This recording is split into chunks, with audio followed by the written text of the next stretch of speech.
తిరుపతి శ్రీ తాతయ్యగుంట గంగమ్మ జాతరను రాయలసీమలో అతిపెద్ద ఉత్సవంగా నిర్వహిస్తారు.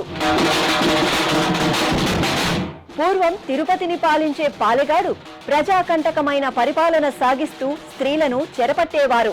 ఆ పాలెగాడి నుండి స్త్రీ జాతిని కాపాడటానికి ఆదిపరాశక్తి గంగమ్మ దేవతగా అవతరించి రోజుకొక వేషం వేస్తూ 7వ రోజున దొరవేషంలో పాలెగాడిని హతమార్చింది.